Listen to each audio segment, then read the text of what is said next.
Chào các bạn, lại là 5 phút thôi đây. Trong tập hôm nay, chúng ta sẽ so sánh về kinh tế, quân sự và mối quan hệ song phương giữa Việt Nam và Malaysia.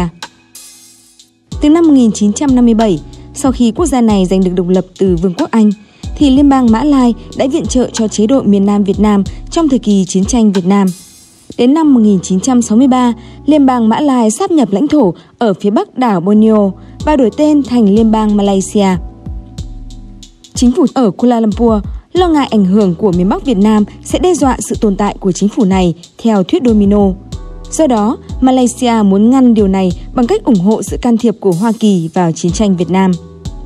Tháng 12 năm 1966, Thủ tướng Tunku Abdul Rahman đã bày tỏ những lo ngại này và kêu gọi Hoa Kỳ cùng Vương quốc Anh gia tăng hỗ trợ hậu cần cho chế độ miền Nam Việt Nam.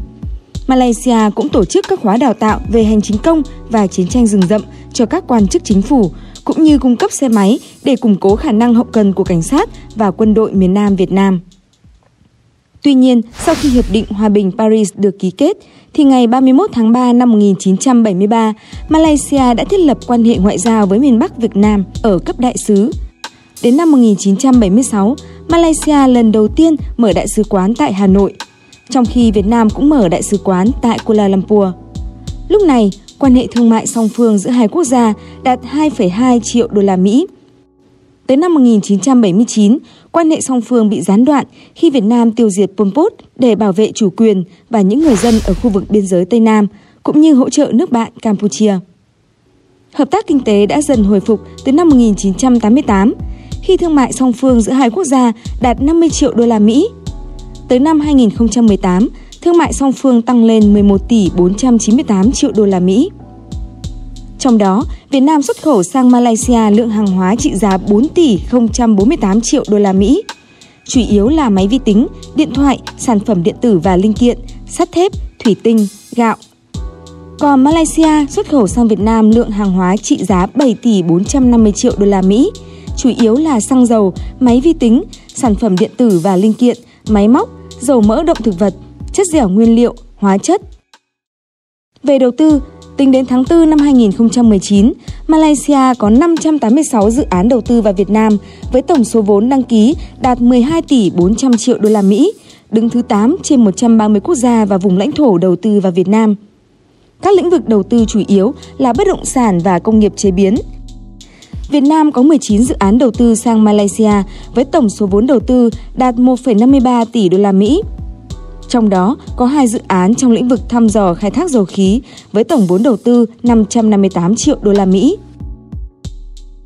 Ngày nay, Malaysia có 32 triệu 998 nghìn dân, sống trên một diện tích rộng 330.803 km².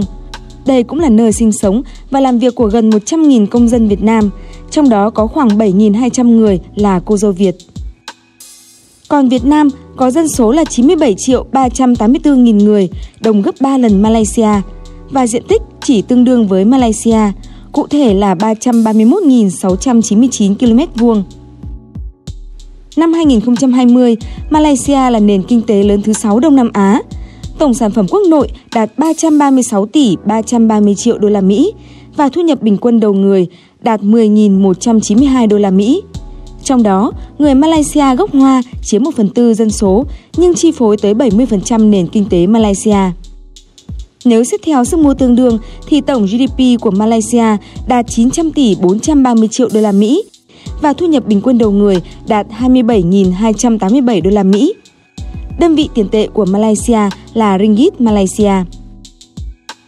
Do ảnh hưởng của đại dịch khiến nền kinh tế thế giới cũng như Malaysia suy giảm, nhưng Việt Nam vẫn giữ được mức tăng trưởng dương, giúp Việt Nam vươn lên trở thành nền kinh tế lớn thứ 4 Đông Nam Á và đạt 340 tỷ 600 triệu đô la Mỹ.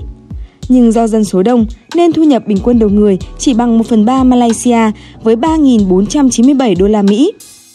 Nếu xét theo sức mua tương đương thì tổng GDP của Việt Nam đạt 1.050 tỷ đô la Mỹ và thu nhập bình quân đầu người đạt 10.782 đô la Mỹ. Đơn vị tiền tệ của Việt Nam là đồng Việt Nam. Về quân sự, các số liệu đầu năm 2021 cho thấy Malaysia có nền quân sự đứng thứ 44 thế giới và đứng thứ 6 ở Đông Nam Á. Còn Việt Nam có nền quân sự đứng thứ 24 thế giới và thứ 2 Đông Nam Á. Việt Nam cũng dự trì khoảng 6 tỷ 390 triệu đô la Mỹ cho quân sự năm 2021. Trong khi Malaysia có nền kinh tế tương đương nhưng chỉ chi 3 tỷ 850 triệu đô la Mỹ cho quân sự. Về quân số, Malaysia hiện duy trì 429.000 quân, trong đó có 110.000 quân thường trực, 52.000 quân dự bị và 267.000 quân trong lực lượng bán quân sự. Trong khi Việt Nam là một trong số những quốc gia duy trì đội quân lớn nhất thế giới với 5.522.500 quân, trong đó có 482.500 quân thường trực và có tới 5.040.000 quân trong lực lượng bán quân sự. Về không quân, quân đội Malaysia hiện đang chuyển trọng tâm vào việc tăng cường lực lượng không quân của mình. Hiện nay, Malaysia đang sở hữu 26 máy bay chiến đấu, trong đó có 18 chiếc Su-30 của Nga và 8 chiếc Fa-18 của Hoa Kỳ. Ngoài ra, còn có 13 máy bay tấn công hạng nhẹ British Aerospace Hawk 200 của Vương quốc Anh, 18 vận tải cơ và 42 chiếc trực thăng. Còn Việt Nam hiện sở hữu 75 máy bay chiến đấu, trong đó có 34 chiếc Su-22 và 6 chiếc Su-27 từ thời Liên Xô, 35 chiếc Su-30 của Nga. Ngoài ra, Việt Nam cũng còn 5 chiếc Su-27, nhưng hiện tại nó được sử dụng với mục đích huấn luyện. Và Su-22 chính là chiến đấu cơ phản lực đầu tiên của không quân Việt Nam bay ra được tới quần đảo Trường Sa vào sáng ngày 10 tháng 2 năm 1988.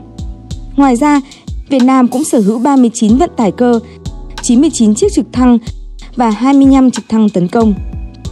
Trong khi Malaysia có tới 114 sân bay đang hoạt động, thì Việt Nam chỉ có 45 sân bay đang hoạt động, bao gồm cả sân bay lưỡng dụng, sân bay dành riêng cho quân sự và sân bay dịch vụ.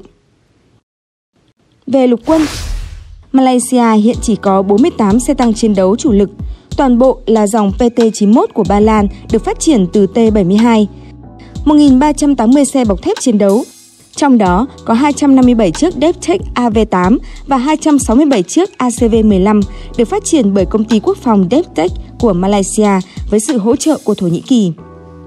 Ngoài ra, còn có 196 pháo kéo và 54 dàn phóng tên lửa. Còn lục quân Việt Nam hiện nay có số phương tiện chiến đấu áp đảo Malaysia, bao gồm 2.155 xe tăng, trong đó có các loại tăng chủ lực như T-90, T-62, T-54 của Nga và Liên Xô, nhưng cũng có cơ số xe tăng Type 59 xuất xứ từ Trung Quốc.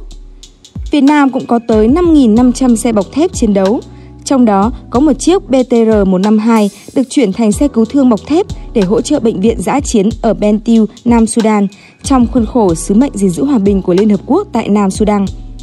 Ngoài ra, Việt Nam còn có 100 pháo tự hành, 1.120 pháo kéo và 810 dàn phóng tên lửa. Về hạm đội hải quân Malaysia hiện có 10 khinh hạm lớp Maharaja Lela và Lekyu, 6 tàu hộ tống bao gồm 2 chiếc Kasturi do Đức sản xuất và 4 chiếc Laksamana do Ý sản xuất, 2 tàu ngầm Scopini có xuất xứ từ Pháp và 32 tàu tuần tra.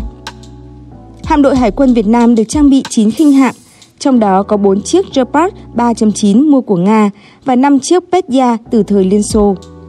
14 tàu hộ tống gồm 8 chiếc Moniya và 4 chiếc Tarantu đều do Việt Nam hợp tác với Nga để đóng, và còn 2 chiếc Bohang xuất xứ Hàn Quốc. Ngoài ra, còn có 6 tàu ngầm Kilo mua của Nga và 26 tàu tuần tra. Về dầu mỏ, Việt Nam là quốc gia có trữ lượng dầu mỏ đứng thứ 26 thế giới với 4 tỷ 400 triệu thùng. Một ngày Việt Nam tiêu thụ hết 525.000 thùng, trong khi sản lượng khai thác chỉ đạt 245.000 thùng một ngày. Còn Malaysia có trữ lượng dầu mỏ đứng thứ 28 thế giới với khoảng 3 tỷ 600 triệu thùng. Là một quốc gia có nền công nghiệp phát triển mạnh, nên một ngày quốc gia này tiêu thụ lượng dầu khá lớn với 835.000 thùng và sản lượng khai thác đạt 645.000 thùng một ngày.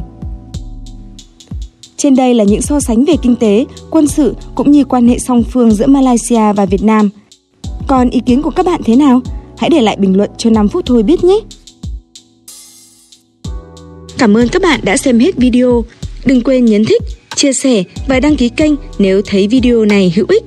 Hẹn gặp lại các bạn tại những video tiếp theo.